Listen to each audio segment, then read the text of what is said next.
Gini, setiap agama kan pasti kan punya landasan. Ya. Landasannya itu kan pasti kitab suci. Nah, pada waktu kita mempelajari kitab suci kita, itu kan kita harus paham bener nih. Pertama itu logis nggak gitu. Ya, masuk akal nggak gitu ya maksudnya. Kemudian bertentangan nggak dengan sains atau ilmu pengetahuan. Kalau dua itu ternyata dilanggar atau tidak terpenuhi, berarti kan menurut saya itu nggak bisa disebut sebagai kitab suci gitu. Nah, pada waktu saya sebelum bersyahadat, saya kan mempelajari ulang nih, ya. Sebab musababnya saya sudah sering cerita lah di channel-channel yang lain lah ya. Tapi pada saya waktu saya mempelajari ulang, ternyata kitab yang saya anggap suci pada waktu itu, ternyata buat saya kok ternyata malah hasilnya malah tidak logis gitu. Ya. Tidak 100%, tetapi banyak yang tidak logis. Kemudian yang kedua, ternyata juga tidak, dalam tanda kutip, tidak dibenarkan atau tidak sejalan dengan ilmu pengetahuan zaman sekarang gitu. Tidak relevan berarti? Bukan tidak relevan, maksudnya tidak dibenarkan. Atau artinya di dalam kitab saya itu pada waktu itu terbukti tidak sesuai atau tidak sejalan dengan ilmu pengetahuan zaman sekarang gitu. Nah, dengan dua itu akhirnya saya menganggap bahwa ini buat saya ini ternyata bukan kitab suci gitu. Akhirnya kan saya mempelajari yang lain. Berapa lama kok? Enggak lama, cuma 7 tahun paling lah. Masya Allah, 7 Tapi tahun. ada yang 7 hari. Ya, teman-teman mualaf yang lain, ada yang mendapatkan hidayah hanya dalam 7 hari. Itu saya ngiri sama mereka. Hanya dalam 7 hari mereka bisa mendapat hidayah. Betul. Menjemput hidayah. Saya butuh 7 tahun. 7 tahun sebelum saya bersyahadat, itu sebenarnya papi saya. Ya. Papi saya tuh sudah duluan login lah gitu ya. Bahasa rukun. Bahasa rukun ya. Login gitu ya. Tapi waktu itu saya melihatnya bukan karena riset, ya karena memang hanya oke, yakin pindah gitu ya. Saya memerlukan waktu banyak lama, 7 tahun itu, ya selain saya mempelajari ulang kitab saya, mempelajari ulang agama saya waktu itu, saya juga mempelajari agama yang lain dong gitu. Semua. Hampir semua lah yang di Indonesia ya. Enggak yang di seluruh dunia. Nah, juga mempelajari termasuk Islam gitu. Nah, pada waktu mempelajari Islam itulah saya menemukan masuk akal, kemudian sesuai dengan ilmu pengetahuan. Di situ saya baru bilang, oh ini yang baru bisa disebut sebagai kitab suci. Karena tidak mungkin dikarang oleh manusia gitu. Karena manusia kalau mengarang ini dia butuh alat gitu. Sedangkan kita tahu Nabi Muhammad SAW tidak punya alat apa-apa. Boro-boro alat yang istilahnya sederhana.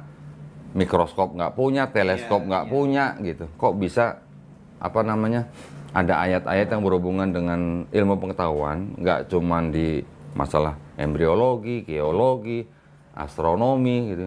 Hampir di semua bidang ilmu pengetahuan itu ternyata Al-Quran sejalan gitu. Nah, itu yang membuat saya mengambil keputusan bahwa Al-Quran itu adalah kitab suci yang benar-benar suci gitu. Ya gini, jadi kalau kita lihat secara keseluruhan ya. Kalau kita lihat di dalam Islam kan ada sholat, zakat, puasa, haji kalau mampu. Sholat, zakat, puasa ini semuanya kalau kita telaah nih ternyata nih, dilihat hikmahnya apa di belakang perintah itu gitu ya. Ternyata tuh semuanya masuk akal untuk kita dan untuk umat manusia gitu. Artinya yang diperintahkan di dalam Quran atau di dalam Islam itu adalah memang tuntunan untuk manusia gitu. Benar-benar Saya tambahin ya. Tuntunan untuk manusia yang berakal gitu. Ya, dari sholat, zakat, puasa, semuanya apa? Selain berguna buat kita sendiri, buat diri kita sendiri, buat kejiwaan kita, buat badan kita, ternyata ini juga ada gunanya untuk sesama manusia gitu. Zakat gitu kan. Di dalam puasa walaupun berguna untuk kita juga, di dalam puasa kan kita tahu lah, bulan Ramadan kita semuanya banyak mengadakan acara yang bersama-sama gitu ya, buka puasa bersama dan segala macam, bakti sosial segala macam. Jadi kalau kita melihat sebuah ajaran, kita harus melihatnya secara keseluruhan nih. Jangan cuma satu titik gitu. Itu yang kadang-kadang menimbulkan perbedaan-perbedaan. Iya, iya. Tapi kalau dalam satu global konteksnya, agama Islam ini adalah agama yang bisa diterapkan dalam kehidupan manusia sehari-hari. Gitu. Ajarannya, perintahnya, larangannya, semuanya bisa diterapkan dalam kehidupan sehari-hari, termasuk di dalam sistem peradilan. Dulu saya mempelajari agama saya yang lama, ternyata tidak bisa diterapkan dalam sistem peradilan.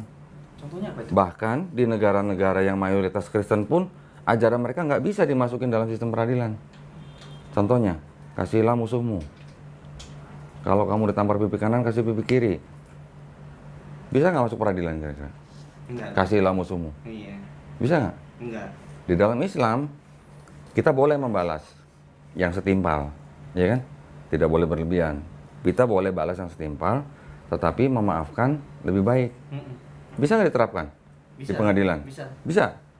Kalau kasihilah musuhmu, bisa nggak? Enggak. Terlalu general dan tidak spesifik ya. Kalau rumahnya kemasukan rampok misalnya, Mm-mm. kasihilah musuhmu, Jadi ambil semua dong nanti. kasih ambil semua. Kalau negara kita kedatangan penjajah, kasihilah musuhmu, gimana? Ambillah semua gitu kan? Iya, iya. Betul nggak? Walaupun penafsiran daripada pemuka agama kita atau gereja itu kan mereka bilangnya artinya kasihilah musuhmu itu artinya jangan membalas kejahatan dengan kejahatan. Mm-mm. Tapi kalau ada negara agresi yang datang ke negara kita, apa kita nggak boleh balas? Mm-mm. Nah itu maksud saya.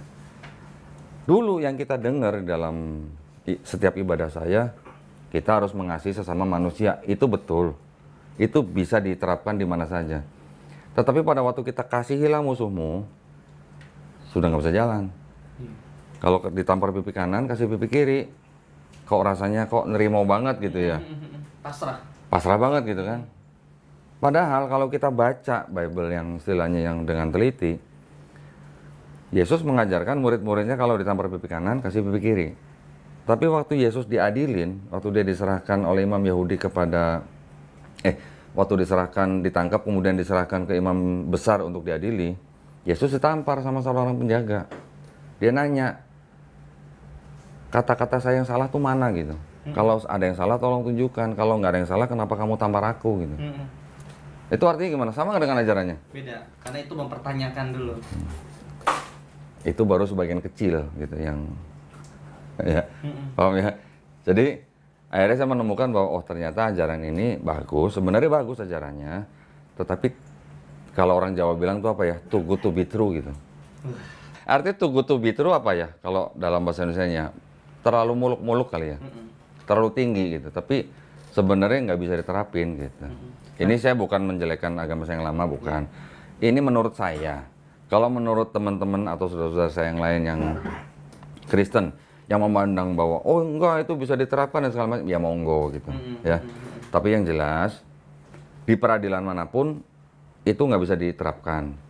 Kemudian juga di salah satu dinding di gedung Universitas Harvard itu ada apa namanya kayak semacam quotes gitu.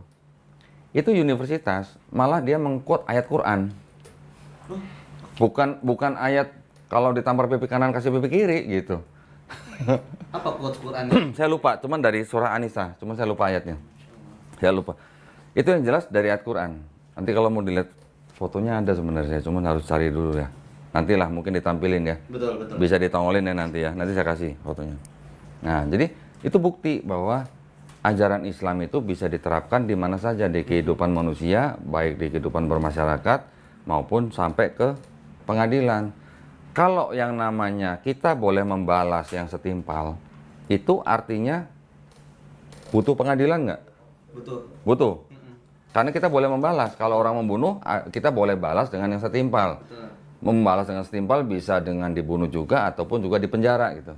Setimpal gitu kan. Masalah berapa lamanya itu tergantung dari hakim.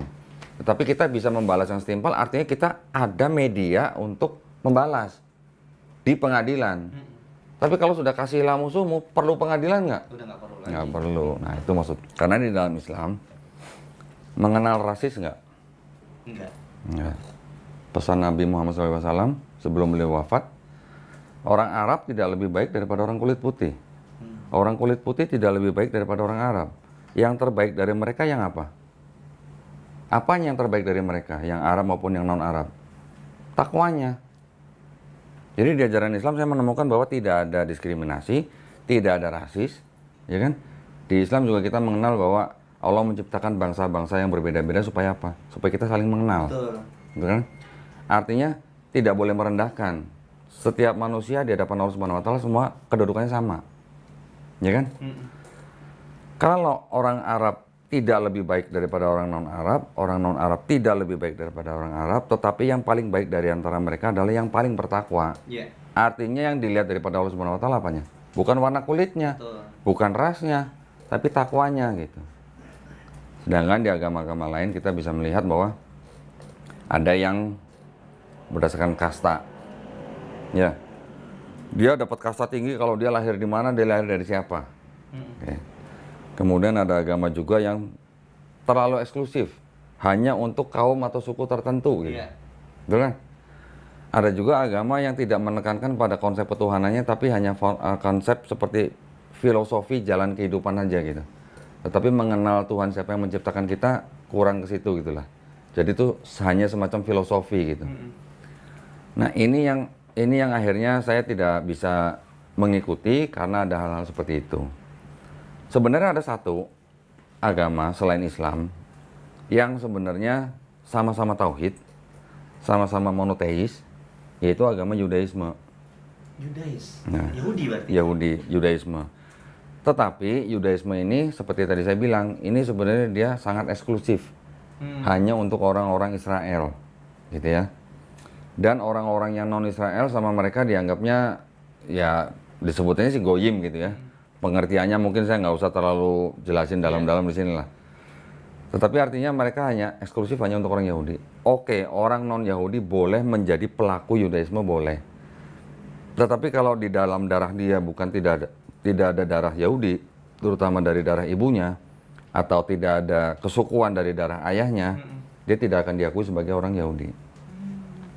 Nah, tetapi mereka monoteis dan mereka tauhid. Mereka percaya sama Allah itu Esa. percaya dan mereka mengakui bahwa kita Muslim menyembah Tuhan yang sama dengan Tuhan yang mereka sembah, yaitu Tuhannya Nabi Abraham, Nabi Ishak dan Nabi Yakub. Gitu. Cuman sayangnya mereka hanya berhenti di nabi-nabi kecil sebelum Nabi Isa dan apalagi sampai ke Nabi Muhammad SAW. Tetapi dari pandangan rabi-rabi Yahudi itu sebenarnya mereka mengakui bahwa Nabi Muhammad SAW itu adalah seorang nabi.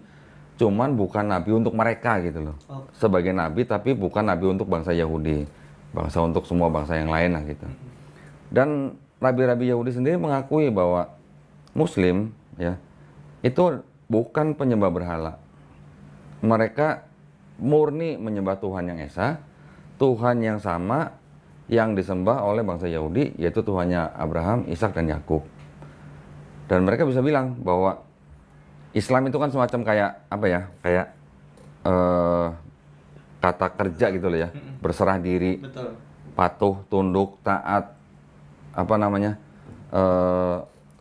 Damai, selamat gitulah. Jadi mereka mengakui bahwa kalau dibuat Islam dari mulai Nabi Adam alaihissalam itu semuanya udah Muslim. Dan itu nggak masalah buat orang Yahudi, nggak masalah. Mereka Muslim secara akidah gitu. Kalau Yahudi kan banyak ininya kan, banyak aturannya gitu. Sampai 613 aturan di dalam agama mereka gitu. Jadi buat orang-orang Yahudi yang pikirannya istilahnya udah sama-sama kita memandang dari sebuah global konteks, Islam itu adalah ya memang agamanya dari semua nabi-nabi secara akidah gitu. Iya, nih gitu. Terus terang saya belajar Islam masih kulitnya doang. Terus terang. Karena ilmu Islam tidak bisa diukur dengan apa ya?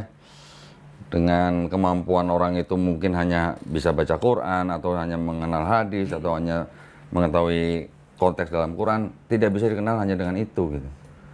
Ilmu kita manusia, anggaplah ustadz-ustadz kita yang luar biasa, itu juga di mata Allah hanya seperti setetes air di lautan gitu. Ya, kalau mau bicara ilmu ya.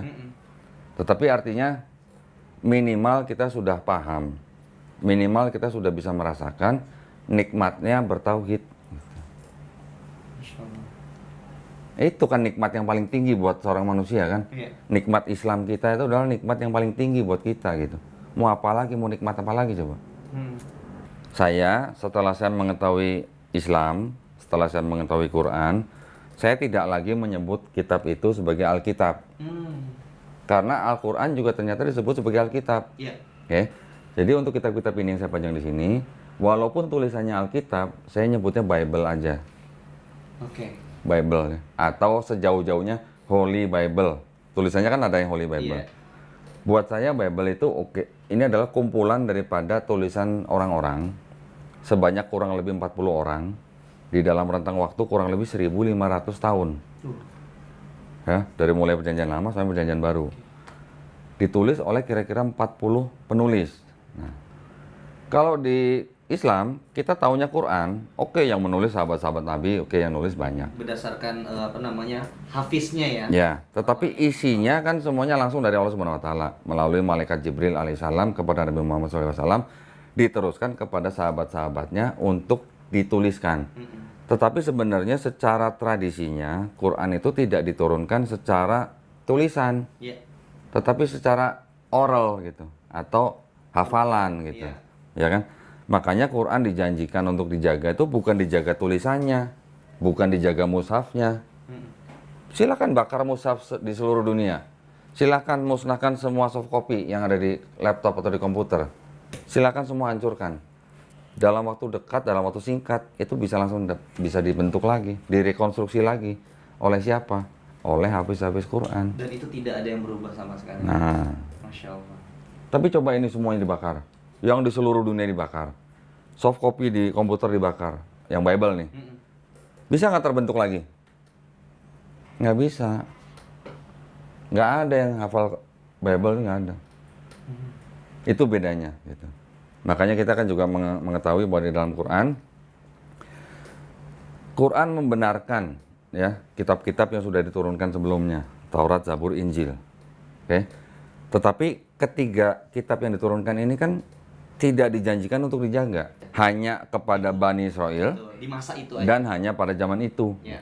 Nah, sekarang pertanyaan kita adalah, apakah Taurat, Zabur, Injil yang disebutkan di dalam Quran, apakah ini? Alhamdulillahnya gini kan, yang disebutkan Taurat, Zabur, Injil di dalam Quran itu dibenarkan, ya kan? Tetapi kan juga dikoreksi. Dikoreksi itu artinya, oke, itu kan tadi kita setuju ya bahwa Taurat, Zabur, Injil itu adalah wahyu-wahyu yang diturunkan Allah Subhanahu wa taala kepada nabi dan rasulnya untuk Bani Israel pada zaman itu. Oke. Oke. Jadi kalau nabi-nabi dan rasulnya sudah tidak ada, ya otomatis wahyu itu juga tidak ada, ya ikut kepada nabinya. Intinya balik lagi ke niat ya. Kan kita tahu lah semua perbuatan itu kan tergantung daripada niatnya. Ya. Kalau kita memang memikirkan kehidupan setelah kematian, ya ayo kita mulai dari sekarang gitu. Jangan ditunda-tunda nanti kalau udah terlentang nggak bisa apa-apa gitu. Khususnya juga buat yang muda-muda. Kita bergaul dengan siapa saja boleh, tetapi kita kan harus punya kayak semacam batasan juga. Jangan setiap orang kita dalam bergaul tuh kita tidak pandang. Artinya kita memang tidak memandang agama dan ras siapapun. Tetapi di dalam pergaulan sebaiknya juga kita Tetap difilter. tetap ada penyaringan lah. Betul. Supaya kita tidak ngikut ke dalam istilahnya perbuatan atau mungkin tindakan yang bisa menyalahi agama kita sendiri gitu. Itu mempengaruhi ya, Ko ya. Sangat mempengaruhi. Nah, yang jadi masalah itu yang kita sering jadikan tempat untuk curhat atau tempat untuk minta tolong, suka lupa kita. Ya. Setiap kali kita sholat kita selalu baca, iya karena budu wa iya karena stain. Tapi giliran udah keluar sholat kita lupa. Kita minta tolongnya ke siapa, kita minta tolongnya kemana gitu. Padahal kalau kitanya membersihkan diri kita ya dari segala macam dosa, kitanya bertawakal, artinya kita kan simpel sebenarnya tawakal ya. Kelihatannya simpel memang ya, hanya menjalankan perintah, menjauhi larangan. Kelihatannya simpel tapi memang mungkin menjalankan tidak semua orang merasakan hal yang sama. Tetapi kalau kita selalu berusaha, bertawakal, insya Allah kita hanya perlu minta tolong kepada yang menciptakan kita. Nanti yang menciptakan kita akan menolong kita melalui siapapun, itu udah urusan dia gitu loh. Maksud saya gitu. Jadi buat kita semua yang apa istilahnya, yang sudah punya nikmat Islam, gini nih harusnya, pegang terus nih, pegang dengan keras gitu ya. Ya. Artinya apa namanya, kita harus punya dasar. Kenapa kita harus memegang erat iman Islam kita?